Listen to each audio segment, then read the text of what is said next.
Está começando mais um programa Voz do Artista. Aproveita e já deixa seu like, se inscreva no canal e ative o sininho de notificações para não perder nenhuma entrevista.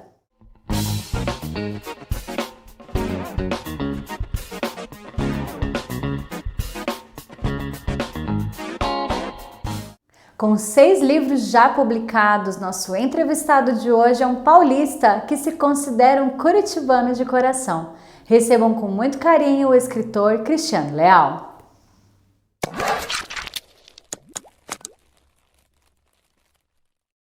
Olá, Cristiano, seja muito bem-vindo ao programa Voz do Artista. Oi, Jennifer, tudo bom? É um prazer estar aqui no seu programa, A Voz do Artista. Obrigado pelo convite. Para quem não me conhece, eu sou o Cristiano Leal, eu sou um autor independente, eu escrevo histórias de ficção. Eu nasci em Santos, em São Paulo, né? Vim para Curitiba com uns 2 anos de idade, então praticamente eu sou da casa, eu me considero um curitibano. Qual foi o start para essa sua paixão por livros? Compartilhe conosco a sua melhor lembrança dessa época. Então, quando eu era criança, lá pelos meus 10 anos de idade, eu gostava muito de ler gibi. E eu lia muito gibi da Turma da Mônica, do Tio Patinhas. Eu gostava muito do Capitão América, então eu lia bastante gibi dele, né? Eu viajei muito para as histórias em quadrinhos nessa época, eu gostava bastante, sabe? Mas até então eu não tinha tido uma experiência com livros, né? Não gostava de ler, assim, livros, não tinha o hábito da leitura, né? Até porque eu era muito jovem até, né? E, inclusive os livros da escola que os professores indicavam para eu ler, assim, eu não lia, eu não gostava, né? E as coisas começaram a mudar lá pelos meus 15, 16 anos. Um amigo meu estava lendo um livro, daí ele começou a falar desse livro para mim, né? O livro era o Reverso da Medalha do Sidney Sheldon. Eu lembro que fiquei bem curioso, né, o que ele tinha me contado do livro, daí eu pedi o livro emprestado. E o livro é até grosso, assim, e eu lembro que eu li o livro em 2, 3 dias, assim, li muito rápido, né? E eu adorei, nunca tinha lido nada igual. Eu gostei da história, gostei da narrativa, gostei do suspense, gostei dos personagens, gostei do enredo, gostei de tudo, né? Das reviravoltas da história. E tanto é que depois eu fui atrás dos outros livros do autor, né? Desse Sidney Sheldon. E li todos, li mais uns 5 livros depois. Gostei muito, daí aí que começou mesmo, né? Gostei do estilo, daí já comecei a pegar um pouquinho mais o hábito de ler, assim, né? Mas até então eu nunca tinha escrito nada, né? E daí lá pelos meus 18 anos eu tive uma fase assim de tocar violão e eu gostava de compor umas musiquinhas. E daí minha primeira contato com escrever mesmo assim, lógico, eu escrevi algumas redações assim na escola, né? Mas assim, para eu criar mesmo espontaneamente foi as letras de músicas, né, que se escreve de uma forma meio poética assim, né? Daí fica bem legal, você aprende bastante.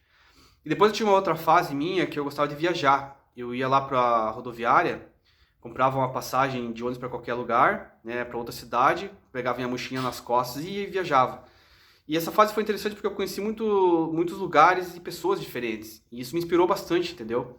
Mas até então eu também não tinha escrito nada, né? Nunca tinha pensado em escrever um livro. O grande start para eu escrever um livro foi com meu pai. Meu pai ele foi jogador de futebol e ele tinha muita história para contar, né, nessa fase. E ele começou a escrever um livro, né? Inclusive ele nunca terminou esse livro, né? Mas ele começou a escrever um livro.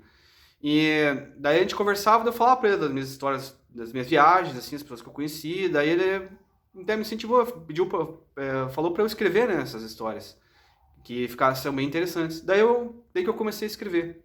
Daí que eu peguei o hábito de ler histórias e escrever, foi dessa forma, sabe? E até hoje não parei. É verdade que você criou uma editora para começar a publicar os seus livros? Conta essa história pra gente. Sim, é verdade, eu criei a Leal Letras Editora. E o que me levou a criar minha própria editora foi que uma vez eu quis publicar um livro, um dos meus livros, e eu procurei uma editora aqui de Curitiba para fazer uma parceria com ela, né? Ela se responsabilizaria por tudo, pela gráfica, pela impressão, no caso, né? Pela diagramação, pela capa, pela divulgação, ela faria tudo, né? E eu entraria com a minha parte em dinheiro. E daí o livro ficou pronto, né? Ficou um livro até bonito, eu gostei muito, eu lembro que eu fiquei bem deslumbrado porque foi meu primeiro livro, assim, né? Impresso, assim, tal, e eu gostei muito, né? Fiquei bem feliz com o livro, né? Eu fiz um lançamento, né? Vendi bastante livro, nesse lançamento. E depois de um tempo, o que aconteceu foi que eu meio que caí na real e vi que o livro não tinha ficado muito bom, né? E tinha algumas coisas que estavam me incomodando, e não por culpa da editora. A editora não tem culpa nenhuma nesse caso, né? A culpa foi mais minha, como autor, assim, eu não estava satisfeito com algumas coisas. Eu achei que o livro precisaria de um pouco mais de cuidado, eu achei que eu me precipitei para publicar ele, né?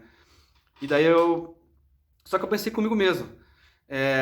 Agora, se eu tiver que publicar outro livro, né, dessa forma e ter que dar esse dinheiro, eu prefiro eu mesmo pagar, eu mesmo faço do jeito que eu quero, né? E foi o que aconteceu. Eu abri meu CNPJ, né, o CNPJ da editora, a minha esposa me ajudou, a minha esposa é contadora, nesse ponto foi mais tranquilo, né? Daí, agora, quando eu quero publicar, o que eu faço?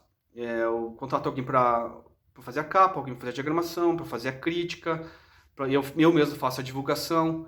Então, daí eu acho que se tornou um processo até mais fácil para mim, assim, né? E foi assim que surgiu a editora, né? E até hoje, com ela já publiquei 6 livros, né? 6.000, por enquanto eu só faço livros meus, né? Eu não faço livros de terceiros, né? Mas com ela já realizei o sonho de ter 6 livros publicados. Os livros estão sendo bastante elogiados, né? Não só pelo conteúdo, pela capa, por tudo, né? Ficou uma coisa bem profissional, assim. E a editora está cada dia melhorando mais, assim, né? A qualidade, né? E eu estou bem feliz. Estou feliz de ter feito essa escolha e aberto minha própria editora. Apaixonado por Curitiba, você usa a cidade como plano de fundo em suas histórias, né?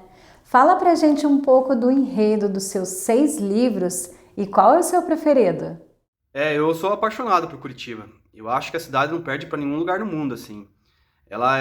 Curitiba tem muitos parques, tem muito verde, tem muitos bares, shoppings, tem cafés, tem ruas fantásticas, assim, sabe? Eu gosto muito de Curitiba.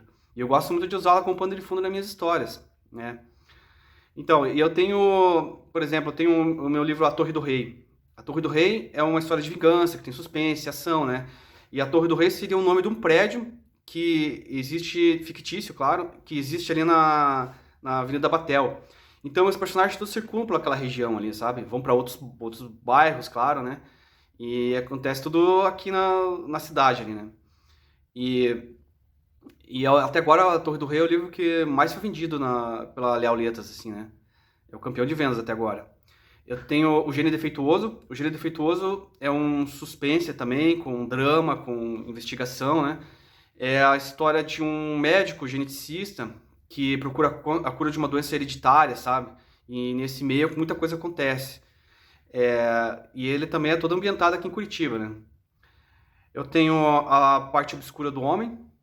A Parte Obscura do Homem é um suspense com terror, é um livro um pouco mais pesado, né? São 10 histórias, dividido em 10 histórias, né?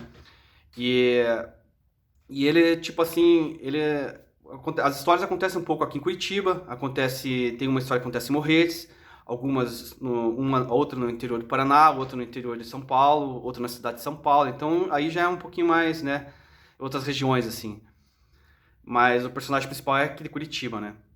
E eu tenho também o Improvável Destino de Fred Lins. O Improvável Destino de Fred Lins é um drama psicológico, né, um suspensinho assim. O personagem ele vai parar num manicômio, né? E acontece que quando ele era criança, que é um advogado, que é o Fred, né? Quando ele era criança, ele sofreu um trauma, ele se perdeu numa mata, assim, e ele sofreu um trauma ali dentro dessa mata, sabe? E esse trauma perturba ele pela vida inteira, assim, durante a vida inteira dele.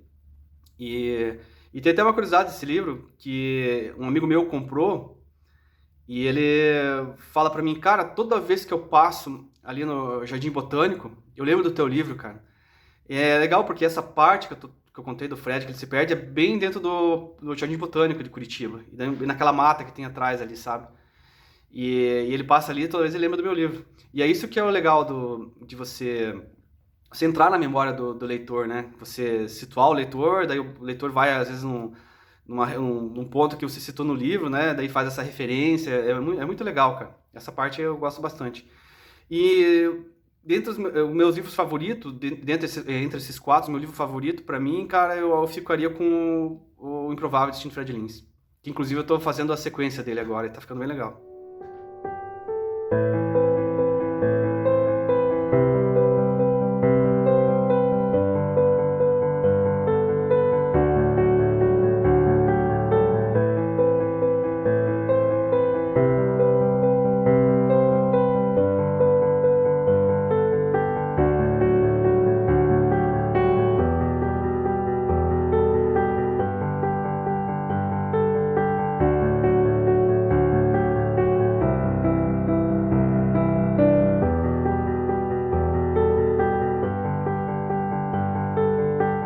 Que história é essa, Cristiano? É verdade que você deixou o seu emprego que trabalhava há 20 anos para se dedicar exclusivamente aos livros?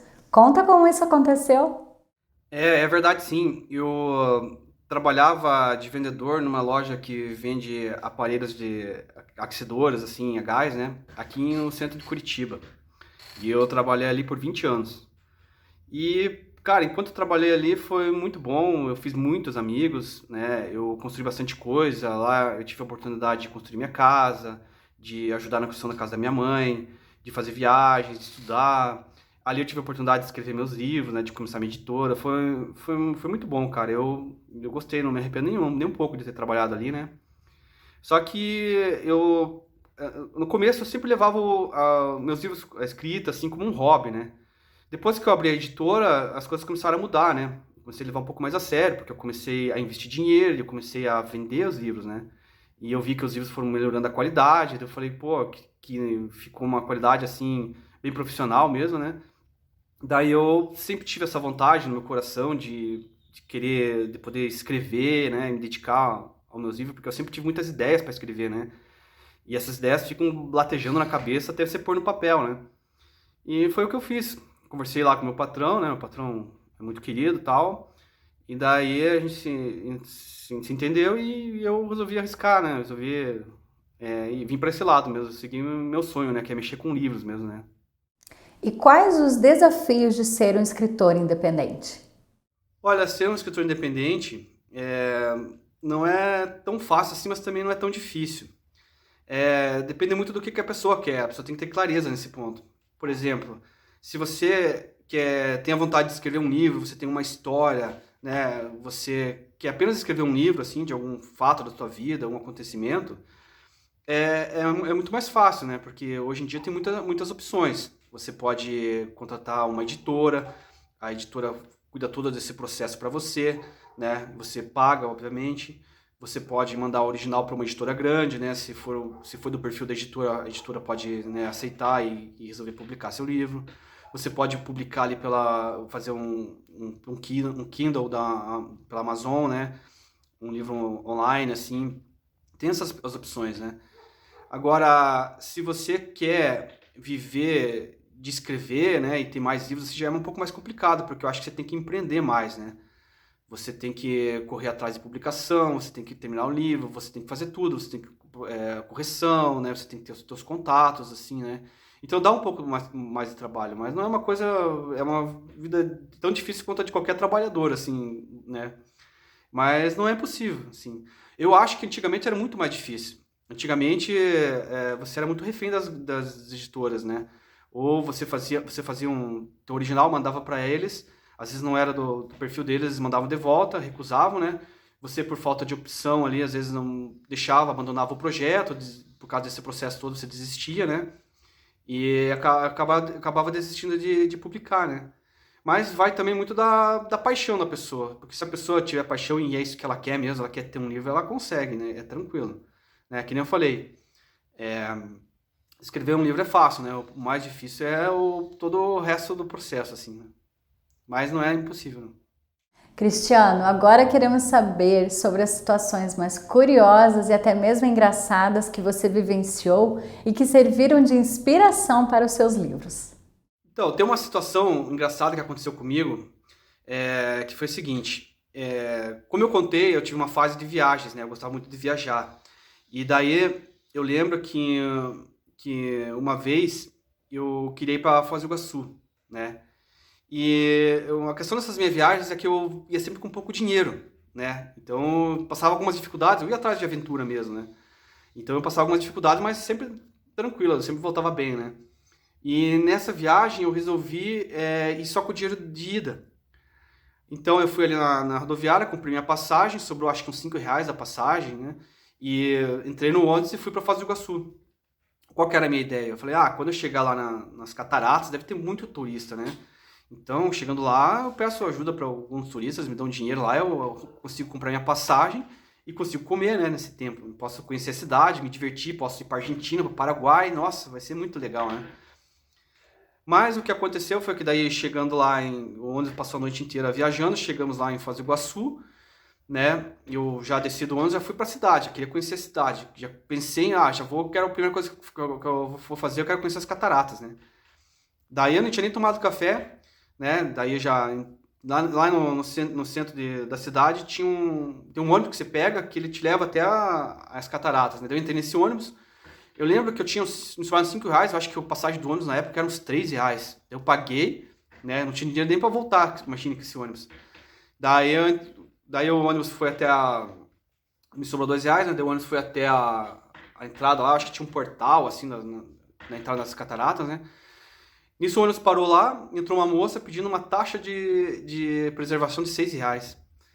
Daí, como eu não tinha, fui convidado a me retirar do ônibus, né? Não teve opção não, daí eu tive que descer do ônibus, como eu não tinha nada pra fazer ali, naquela região ali, eu peguei, voltei, todo aquele trajeto que eu fui de ônibus, voltei a pé, né? Daí lá por umas 2 horas eu tava morrendo de fome, tava cansado, tentei pedir comida, ajuda pra comer, ninguém deu, daí eu acabei ficando com vergonha de pedir mais, sabe?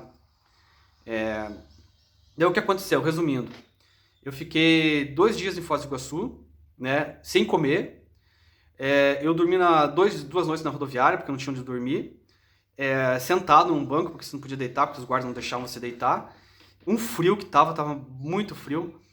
Passei bastante dificuldade. Daí o que eu fiz pra voltar? Eu tinha um Walkman, lembro que era da marca Aiva, era até um Walkman bom na época, assim. Daí eu tive que vender lá pro cara da bilheteria em troca de uma passagem, né? E foi o que eu fiz. Eu voltei, cara, e eu nunca esqueço dessa viagem.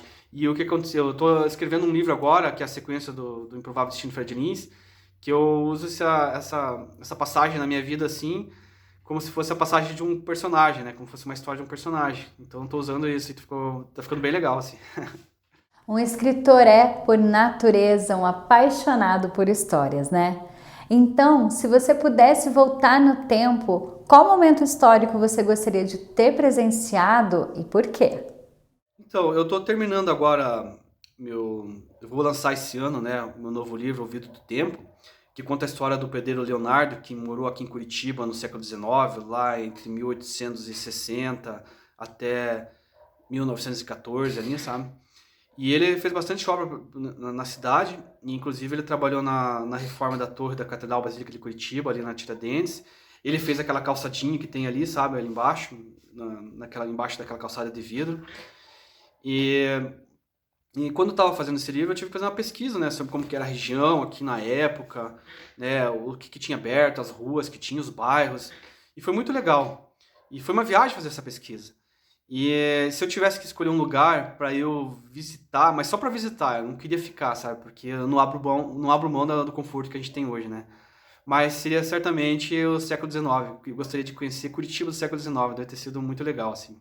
Cristiano, a voz do artista trouxe duas pessoas que desejam mandar uma mensagem especial para você.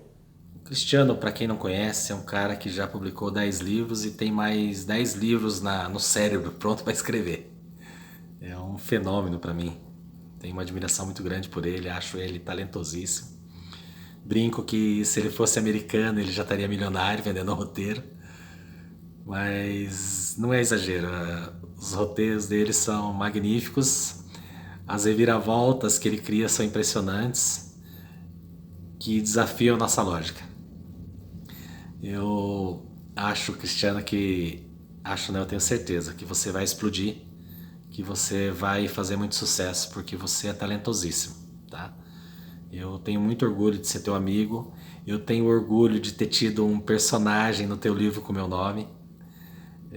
Eu torço muito por você, cara. Você é sensacional. Oi, Jennifer. Claro que para mim é um prazer estar aqui e falar sobre o trabalho do Cristiano e dele como escritor. Eu acompanho a trajetória dele desde o início, praticamente, né? A gente tá junto há 17 anos e ele, quando a gente se conheceu, ele já tinha escrito um livro e estava escrevendo o segundo. E para mim sempre foi muito mágico acompanhar todo o processo criativo, todo o processo de construção, né, das histórias dele. E ficar na expectativa, né, de ler, ser a primeira pessoa que vai ler. Eu sempre admirei muito, né? Eu vejo como um dom mesmo toda essa capacidade que ele tem de imaginar e criar histórias tão complexas e personagens tão ligados e amarrados, enfim. As histórias dele sempre foram muito envolventes, né? Sempre gostei. ele sempre teve essa capacidade, né, de conduzir as histórias dele de uma forma inteligente e no final entregar ali um resultado realmente surpreendente, um resultado que realmente atendia as expectativas, né, da gente. Então, eu tenho a dizer, assim, como palavras para o Cristiano, que admiro muito o trabalho dele. Acredito de verdade que ele tem lugar reservado no sucesso com os livros dele, que cada vez mais pessoas vão ter contato com as histórias dele, porque realmente são histórias e personagens que merecem ser conhecidas, né? E principalmente por ele usar Curitiba como pano de fundo nas histórias, eu acho isso muito encantador também, porque é um privilégio você poder passar por lugares que você leu na história, no livro, e você lembrar daquele personagem, reviver aquela situação que o personagem viveu. Isso é muito gostoso, né? Isso torna ainda mais especial a leitura de um livro dele. Então, eu tenho a te dizer, Cris, que segue firme, se joga de cabeça, porque não tem como, né? Um dom como o seu, histórias como as suas, não encantarem as pessoas. Eu tenho certeza que cada vez mais você vai crescer, se desenvolver e as pessoas vão te conhecer. Então, siga o seu caminho, porque você está pelo caminho certo. Muito obrigada, Jennifer. Cristiano Leal, muito obrigada por sua entrevista. Desejamos muito sucesso para você. Jennifer, obrigado pelo convite, foi muito legal, foi um prazer estar aqui no teu programa. Espero que o pessoal tenha gostado e até mais, até a próxima. Tchau, tchau. Agradecemos ao nosso grande parceiro Espaço Clarete Nunes pelo look de hoje. Um beijo cult e até semana que vem.